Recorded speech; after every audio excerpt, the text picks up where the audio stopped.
Welcome to my channel. Yuvraj నోటితోనే తను మీనన్ మనిషినని నిజాన్ని బయటపెట్టించిన జేడి, షాక్లో నిషిక. అసలు ఇదంతా ఎలా జరిగిందో ఏంటో తెలుసుకోవాలి అనుకుంటే ఈ వీడియోను చివరి వరకు స్కిప్ చేయకుండా చూసేయండి. ఇక జగదాత్రి ఇంకా కేదార్ ఇద్దరు కూడా ఇంకా యువరాజ్ని పట్టుకోవడానికి బయలుదేరుతూ ఉంటారు. ఒక వాళ్ళ ఆఫీసర్స్ తోటి ఒక పక్కన కమ్యూనికేట్ చేస్తూనే వీళ్ళు కూడా ఇంకా వెతుకుతూ ఉంటారు.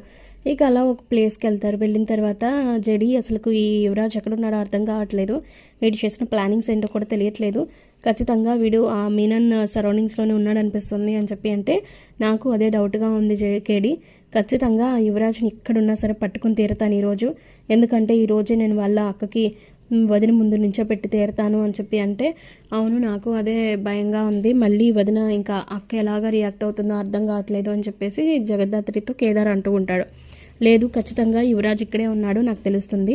యువరాజ్ ఎక్కడున్నా సరే నేను ఖచ్చితంగా పట్టుకొని తీరుతాను ఈరోజు అని చెప్పేసి ఇంకా జగదాత్రి అయితే అంటూ ఉండేసరికి ఇంకా ఏరియాలో మొత్తం ఆఫీసర్లు ఇంకా పోలీసులు ఇక జగదాత్రి ఇంకా కేదార్ ఇద్దరు కూడా వెతుకుతూ ఉంటే ఇంకా అన్ని ఇళ్ళు బాగానే ఉంటాయి, కానీ ఒక ఇంటికి మాత్రం తాళం వేసేసి ఉంటుంది. తాళం వేసి ఉండడమే కాకుండా లోపల లైట్స్ వేసి ఉంటాయి. ఇదేంటి, బయట ఏమో డోర్ లాక్ చేసి ఉంది, కానీ లోపల లైట్లు వెలుగుతున్నాయి. ఖచ్చితంగా ఏదో తెడగలేదు అని చెప్పి అనేసరికి నాకు అదే అనిపిస్తుంది జగదాత్రి. కాకపోతే ఏదన్నా మిస్యూజ్ అయితే అని అంటే అంత రిస్క్ ఇప్పుడు మనం తీసుకోలేం. ఖచ్చితంగా మనం ఏదో చేయాలి అంటే యువరాజ్ని కనిపెట్టి తీరాల్సిందే. ఈరోజు కనుక మనం ఆఫీస్కి యువరాజ్ లేకుండా మాత్రం వెళ్ళలేము. వాళ్ళ అక్కకి ఎలా అయినా సరే చూపించాల్సిందే అని అంటే సరే అయితే ఒక పని చెయ్యి, నువ్వు అటు నుంచి రా, నేను ఇటు నుంచి వస్తాను అని చెప్పేసి ఇక వాళ్ళ పోలీసులతో కూడా మాట్లాడి కొంతమంది వెనక్కి వెళ్ళి నుంచోవడం, ఇంకా ముందు నుంచి టార్గెట్ చేయడం చేస్తూ ఉంటారు. ఇక అలా బలవంతంగా తాళం పగలగొట్టి లోపలికి వెళ్ళేసరికి లోపల ఇంకా యువరాజు ఉండేసరికి ఒక్కసారిగా ఇంకా జగదాత్రి అలాగే కేదార్ షాక్ అయిపోతారు. నేను చెప్పాను కదా అని చెప్పేసి అనుకుంటూ ఉంటారు. ఇక కేడీని చూసిన యువరాజ్ కూడా షాక్ అయిపోతాడు. నేను ఉన్న ప్లేస్ని కనిపెట్టేసరి వీళ్ళు మామూలు వాళ్ళు కాదు. ఇప్పుడు కానీ ఈ విషయం మాకు తెలిసిందంటే నన్ను చంపేస్తుంది, నేను బతికే ఉండి నాటకం ఆడుతున్నానని తెలిస్తే ఇంకా ఎవరిని కూడా వదిలిపెట్టదు మా అక్క అని చెప్పేసి అలా ఫీల్ అయిపోతూ ఉంటాడు. కంగారు పడిపోతూ ఉంటే అసలు ఏం చేయాలో అర్థం కాదు. ఇంకా నువ్వు ఎక్కడికి తప్పించుకోలేవు యువరాజ్. నీ వల్ల మేము మా కెరియర్ని స్పాయిల్ చేసుకోవాల్సిన పరిస్థితి వచ్చింది. నీ వల్ల మా ఎంటైర్ కెరియర్లో ఎప్పుడు లేని మచ్చని ఎదుర్కొన్నాము. అంత ఈజీగా నేను ఇప్పుడు ఎలా వదిలేస్తాననుకుంటున్నావు అని చెప్పేసి ఇంకా జగదాత్రి అయితే ఇంకా చొక్కా కాలర్ పట్టుకొని మరీ లాక్కొని వెళ్ళి ఇంకా కార్లో పడేస్తాయి.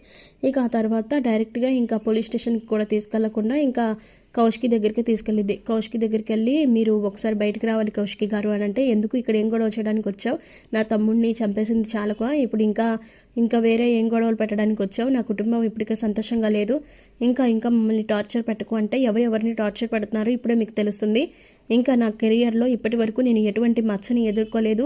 ఎప్పుడు కూడా న్యాయం ధర్మం కోసం మాత్రమే ఈ జేడీ పోరాడింది. అలాంటి ఈ జేడీ లైఫ్లోకి యువరాజ్ అనే ఒక వ్యక్తి వల్ల వచ్చిన మచ్చని ఇంక ఇప్పటికీ కూడా చెరిపేసుకోలేకపోతున్నాను. ఇప్పుడు కానీ మీరు బయటకు రాకపోతే అదే నిజమవుతుంది అంటే, ఇంకా ఎక్కడ నా తమ్ముడు చచ్చిపోయాడు కదా, నువ్వే కదా చంపేశావు అది అని చెప్పి నిందలేస్తుంటే, మీరు ఒకసారి బయటకు వచ్చి తర్వాత ఆ మాట మాట్లాడండి అని చెప్పి బయటికి లాక్కెళ్ళిన తర్వాత ఇంకా అప్పుడు అక్కడున్న యువరాజ్ ఏమో పోలీసులు పట్టుకొని అటు ఇటు పట్టుకుండగా ఇక యువరాజ్ని చూసిన కౌశికి అయితే ఒక్కసారిగా షాక్ అయిపోతుంది. ఏదో అన్నారు కదా యువరాజ్ని నేనే చంపేశానని, ఇంకా నా వల్ల యువరాజ్కి అన్యాయం జరిగిందని, నిషికాకి అన్యాయం జరిగిందని, మొత్తం మీ ఫ్యామిలీ అంతటికీ కూడా అన్యాయం జరిగిందని అన్నారు. ఇప్పుడు మీకు అర్థమవుతుందా ఎవరి వల్ల ఎవరికి అన్యాయం జరిగిందో? ఎప్పుడు కూడా నా కెరియర్లో నేను ఏ మచ్చను కూడా ఎదుర్కోలేదు. ఎందుకంటే జేడీ అంటే కేర్ ఆఫ్ న్యాయానికి అడ్రస్. అలాంటిది నా కెరియర్ని స్పాయిల్ చేసిన యువరాజ్ చావుని నేను అంత ఈజీగా వదిలిపెడతాను అనుకోవద్దు అని చెప్పేసి అలా అంటూ ఉండేసరికి అసలు యువరాజ్ బతికే ఉండడం ఏంటి జేడీ అని అంటే, అదే కదా యువరాజ్ బతికే ఉండి నాటకం ఆడాడు, ఇప్పుడు చెప్పు ఖచ్చితంగా ఏం చేయాలో ఇప్పుడు చెప్తుంది అని చెప్పి అనేసరికి ఇంకా అప్పుడు జగదాత్రి ఏమో ఇక యువరాజ్ వంక చూసేసరికి ఇంకా యువరాజ్కి మళ్ళీ ఫ్లాష్ బ్యాక్ వెళ్తాడు. చూడు, నువ్వు కానీ పోలీస్ స్టేషన్కి వెళ్ళి ఊచలు లెక్క పెట్టకుండా ఉండాలన్నా, నువ్వు నీ ఫ్యామిలీతో కలిసి ఉండాలన్నా నేను చెప్పినట్లు చేయాల్సిందే. నువ్వు ఇప్పుడు మీ అక్క ముందు ఖచ్చితంగా మీనన్కి సంబంధించిన మనిషివని, నువ్వు మీనన్ చెప్తే నీ అన్నీ చేశానని చెప్పి తీరాల్సిందే, లేకపోతే నీ బతుకంతా జైల్లోనే ఉంటుంది, గుర్తుపెట్టుకో అని చెప్పి గట్టిగా వార్నింగ్ ఇచ్చింది. అదంతా గుర్తుకు చేసుకున్న యువరాజ్ అయితే ఒక్కసారిగా అది అక్క నన్ను క్షమించక్క అని చెప్పి కాళ్ళ మీద పడతాడు. అసలు ఏం జరుగుతుందిరా యువరాజ్, అసలుకి ఏంట్రా ఇది, నువ్వు బతికే ఉండడం ఏంట్రా, మరి జేడీ చంపేసిందని చెప్పి అన్నారు కదా అని అంటే, అక్క అదంతా ఫేక్, నన్ను క్షమించక్క, నన్ను నిజంగా క్షమించు, నేను తప్పు చేశాను, దయచేసి నన్ను క్షమించు, ఇదంతా ఇంకా మీనన్ చెప్పడం వల్లే చేశానక్క, అవును నేను జేడీ చెప్పింది నిజమే, నేను మీనన్ మనిషిని అని చెప్పి అనగానే ఒక్కసారిగా ఇంకా కౌశికి అయితే షాక్ అయిపోతుంది. ఏం మాట్లాడుతున్నావురా అని అంటే, అవునక్క నన్ను క్షమించు, నిజంగానే క్షమించు, తప్పు చేశాను నేను, ఎందుకంటే ఎప్పుడు కూడా చేయని తప్పే చేశాను, అసలు ఇదంతా కూడా జరగడానికి కారణం నేనే, ఇదంతా నేను చేసింది తప్పు అని చెప్పేసి బాధపడుతూ ఉంటాడు.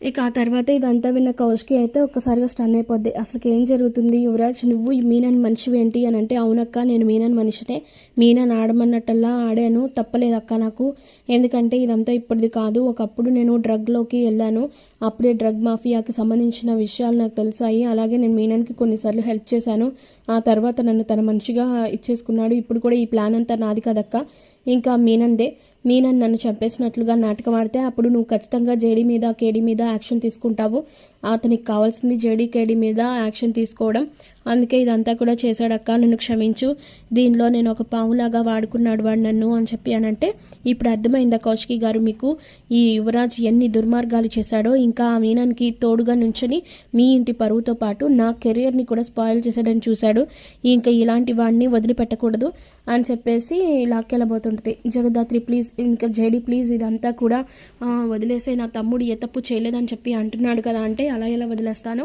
ఖచ్చితంగా ఇప్పుడు నా యువరాజ్ని తీసుకెళ్ళి ఆ మీనన్ని పట్టుకోవాలి అని చెప్పి అనగానే ఇంకప్పుడు యువరాజ్ అయితే ఏం మాట్లాడకుండా అలా ఉండిపోతాడు. అయినా అసలు వీడు మీనన్కి సంబంధం ఏంటి అని చెప్పి బాధపడుతూ ఉంటుంది. ఇక మరోపక్క వైజయంతి ఇంకా సుధాకర్ వీళ్ళందరూ కూడా షాక్ అయిపోతారు ఇదంతా చూసి, అదేంటి ఇదంతా కూడా తెలిసిపోయింది, ఇప్పుడు జేడీ మామూలుది కాదు అని చెప్పేసి అనుకుంటూ ఉంటారు. ఇక నిషిక అయితే ఏంటిది అంటే, ఆ మీనన్ ఒక డ్రగ్ మాఫియా మనుషులతో ఇతనికి నా భర్తకి సంబంధం ఉందా అని చెప్పి నిషిక కూడా షాక్ అయిపోతుంది. ఇక ఆ తర్వాత కౌశికి అయితే ఇక ఏం చేయాలో అర్థం కాని పరిస్థితిలో పడిపోద్ది. జడి నన్ను క్షమించు, ఎందుకంటే నేను నా తమ్ముడి మీద ఉన్న ప్రేమతో నిన్ను ఇంకా కేడీ మీద యాక్షన్ తీసుకునేలా చేశాను, ఇప్పుడే మీ పోస్టింగ్స్ మీకు ఇప్పిస్తాను అనేసరికి, మీరేమీ ఇప్పించక్కర్లేదు కౌశికి గారు, ఇప్పుడు యువరాజ్ని తీసుకెళ్ళి నేను కోర్టులో ప్రొడ్యూస్ చేస్తే వాళ్ళే నా ఇదిని మెచ్చుకుంటారు, ఇంకా నా గురించి అర్థం చేసుకొని జేడీ ఎప్పటికీ ఏ తప్పు చేయదు అని వాళ్ళే నాకు నా జాబ్ని తిరిగిస్తారు, మీరేం వరీ అవ్వకండి అని చెప్పేసి జేడీ అయితే ఇంకా యువరాజ్ని తీసుకొని వెళ్ళిపోయేసరికి ఇంకా కౌశికి అయితే చాలా బాధపడిపోతుంది. అసలు అనవసరంగా యువరాజ్ వల్ల నేను వాళ్ళని నిందించాను, ఏది ఏమైనా నేను చేసింది కూడా ఒక తప్పే కదా, మరి అలాంటప్పుడు నేను ఎలా మౌనంగా ఉండాలి అని చెప్పి అంటూ ఉంటే ఇంకప్పుడు ఇంకా సుధాకర్ వస్తాడు. సుధాకర్ వచ్చి, అయినా ఈ మీనన్కి యువరాజ్కి సంబంధాలు ఉండడం ఏంటమ్మా, నాకేం అర్థం కావట్లేదంటే, అంతే బాబాయ్, మనకి తెలియనివి చాలా జరుగుతూ ఉంటాయి మన వెనకాల, కానీ అవన్నీ కూడా మనం ఇంకా కన్సిడర్ చేయలేం కదా, ఎవరి ఆలోచనల్ని మనం కట్టడి చేయలేం కదా, కేవలం మనం కంట్రోల్ చేస్తామని చెప్పి అనుకుంటాం అంతే, కానీ నిజానికి చేయలేము అని చెప్పేసి అలా ఫీల్ అవుతూ ఉంటుంది. ఇక ఆ మాటకి నిషిక ఇంకైతే షాక్ అయిపోతుంది. ఇంకా ఇదంతా కూడా మీనన్కి సంబంధించిన మనిషి అనమాట, ఇంకా యువరాజ్ ఇంతలాగా డ్రామా ఆడతాడు అనుకోలేదని చెప్పి నిషిక కూడా షాక్ అయిపోతుంది. ఇక రాబోయే కథలో ఖచ్చితంగా ఇలా అయితే జరిగిపోతుంది. ఇలాగే జరగాలని అనుకునే వాళ్ళు ఖచ్చితంగా మా వీడియోని లైక్ చేయండి. మరిన్ని ఇలాంటి ఇంట్రెస్టింగ్